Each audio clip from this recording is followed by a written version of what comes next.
Hey Internet! Now, in my game news video, I talked about the whole GameStop thing, and boy has that blown up. So, before the entire world collapses into an economic tornado of crap, let's talk about a new game.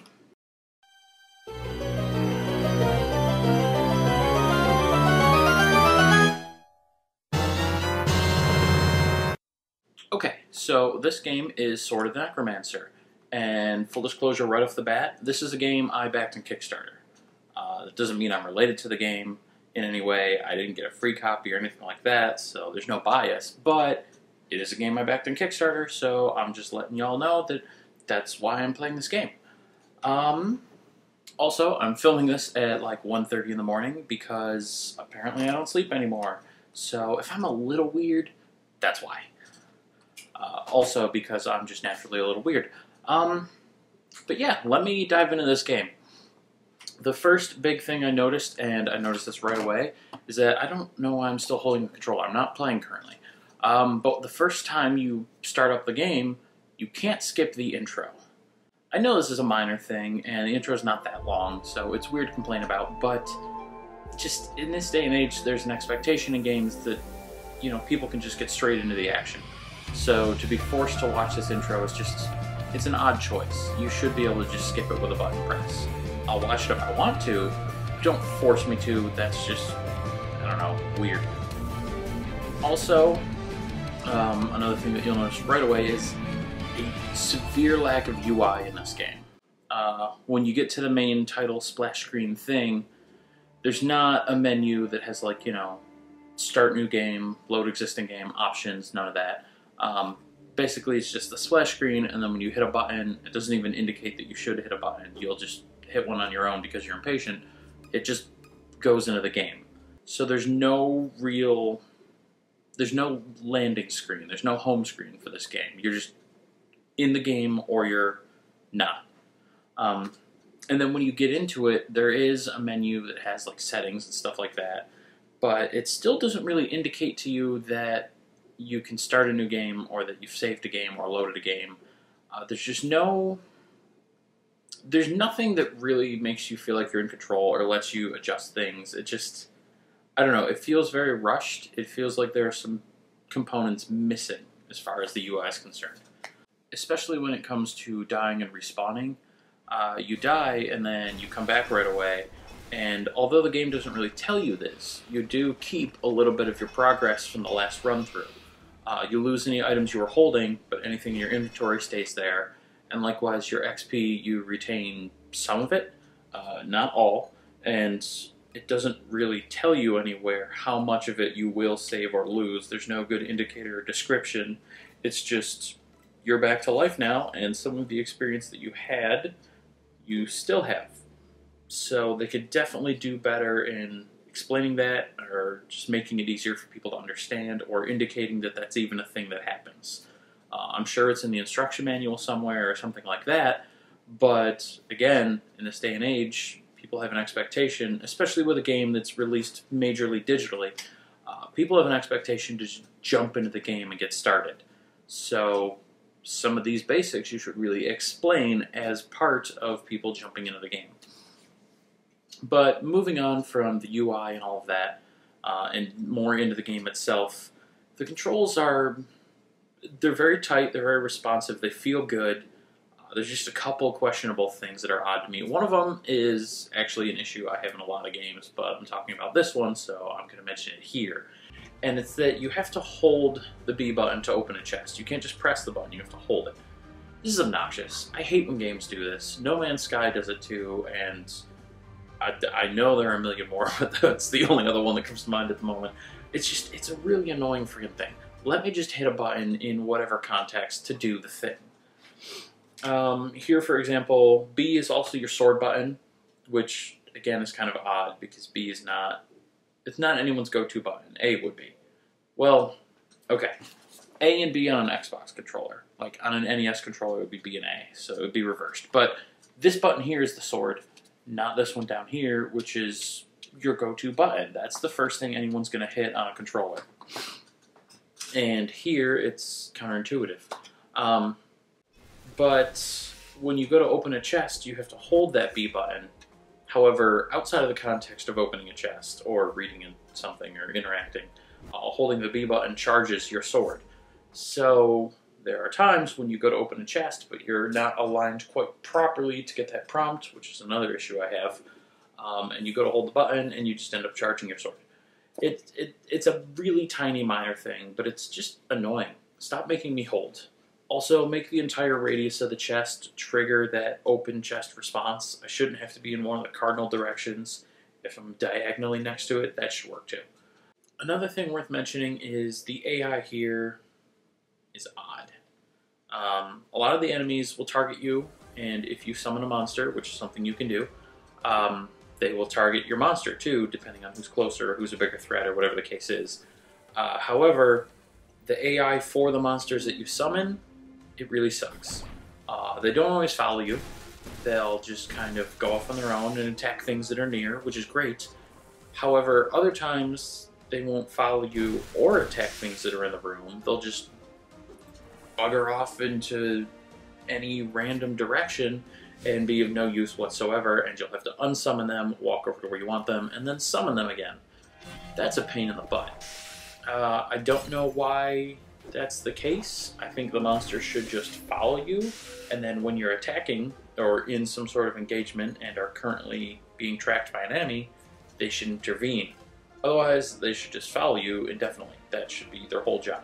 You did summon them after all. So I feel like that AI can definitely be improved. Likewise, the AI for enemies when you have to dash over an area. I don't know if it's procedurally generated or not. It may be. I honestly haven't played through the same levels enough to remember if I'm getting the same layout every time or not. But when there are times when you go to dash across a small gap and there are multiple enemies on the other side and they sense you, so they move towards you, and now they're blocking this whole gap. So when you dash over, you can't move or go anywhere, you're basically stuck in front of them and you're going to take damage, and it's wonky and annoying, and I feel like there should be a way around that, either by having multiple gaps to dash over to any given area. 1:30 in the morning, told you. Or just, I don't know, some more complex AI that would keep them from just blocking that whole area. Whatever the fix is, I don't know. I didn't program the game. I don't know how it's working. I just know that it's not working the best. So that could be better too.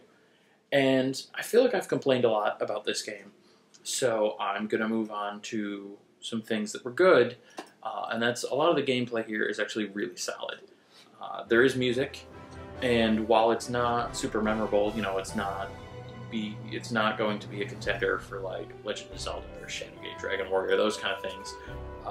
It's good, you know, it gives you an ambiance, it sets a stage, it's there in the background, so you're not just playing in awkward silence. The music, it fits, and I have no complaints. It doesn't stick out enough for me to really remember it and even tell you what kind of music it is.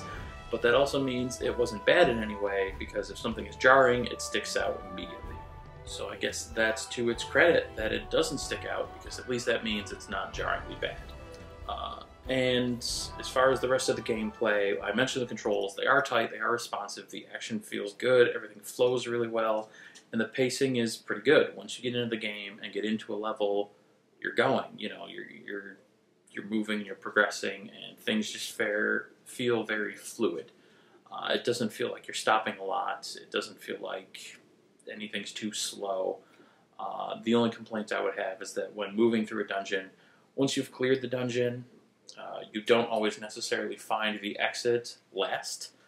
So if you find the exit and then go off to explore the rest of the dungeon to make sure you didn't miss any good items or other drops that you're going to want, you have to then trek all the way back to the exit door.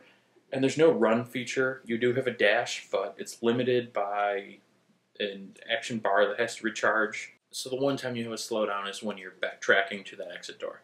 And that's annoying in the moment, but it's not something you're going to take away and remember. I mean, I did, but I have a script here on the screen of stuff that I was purposely jotting down as I was playing. A normal human wouldn't do that and would just play a game, so it's not really that big of an issue. And then there's just some other odds and ends stuff that I should mention, like there are IR cards that you got as a Kickstarter backer, and I think will be digitally available or physically available later on anyway. But basically, you can scan these in the case of the Switch, or just input them in the case of every other console. And that will allow you to unlock different items or monsters or things in the game. So if you kind of want to give yourself a leg up, what the hell? If you're that tired, go to sleep, asshole. Now I forgot what sentence I was in the middle of. So if you want to give yourself like a leg up and get some really cool gear right off the bat, you can unlock that. Or if you want to have a really strong monster to help you out, so you can just kind of let loose, and that way you can stand back if you're not feeling like you're the strongest in this type of combat and gameplay. That's an option too. It just gives you different ways to play with things, and that's kind of cool. I like that they do that. I always like when games, usually you see it a lot in JRPGs, where they give you, not necessarily an easy mode, but they give you an option to make yourself a little OP, so you can more just enjoy the gameplay and the story, and not have to focus on being the greatest player of the game ever. By the way, very weird side tangent, but POG does not stand for player of the game, because if you're going to put the O in there, you'd have to put the T in there too. That's how abbreviations work. It's a stupid abbreviation, or actually acronym is the correct word. And it's dumb. Stop saying POG. And then PogChamp is absolutely dumb. Why would you abbreviate player of game, but then say champ outright? The whole thing is stupid. Stop saying it. It's dumb. But anyway, back to what I was talking about. I've actually forgotten what I was talking about. I'm going to move on to the next thing. Clearly my script is not that well written. It's just talking points. Otherwise it wouldn't get lost all the time. But the art style here too is something I definitely appreciate. It's like an pixelated 8/16-bit kind of thing. It's done in that 2.5D style, which I'm going to go on a tangent again. I hate when people describe things as 2.5D. That's dumb. Dimensions are absolute. You're not perceiving half of the depth of the dimension. You're perceiving depth. It might not be all of the depth you want it to have, but there is a perceived depth, and therefore it is 3D. 2D would be completely side-on view, like classic platformers, or completely top-down, like Zelda, the original. This is 2.5D. When you move in front of and behind items, and you can see that your sprite overlaps the other sprites, so you're moving in front of it, and there is a perceived depth. That is what 3D is. You can see 3 different dimensions displayed on the screen. So stop saying 2.5D. That's really, really dumb, too. I will take away from the graphics a little, and that is to say that like the cutscenes in the game are just jarringly off. They look like they were drawn in MS Paint. They're also very pixelated, but like pixelated in a very old school way. Indeed. Like the cutscenes here, and they're seeing on screen, so you can see what I'm talking about. But they're very reminiscent of like DOS-based games, where things were drawn just not the best. Plus, they're all static images. There's no animation, which is an odd choice considering the technology available to do these kinds of things.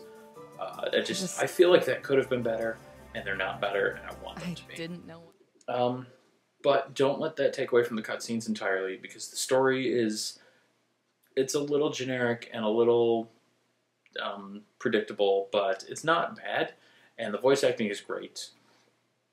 Right away, you kind of get the one character snarky and the other is more reserved but determined, and it's very well done. So definitely credit to the voice actors.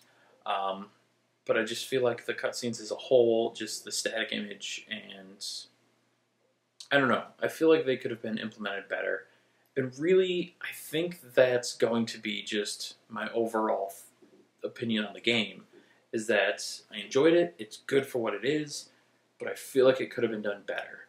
Between the UI just not kind of being there, and the AI being a little wonky with your follower, and reviving followers is a huge part of the game. It's part of the story, so it's a focus. It's not like that was an afterthought. That was the focus the whole time, so that really should have been done a little better. Everything just feels like, I don't want to say rushed, but it just feels lackluster.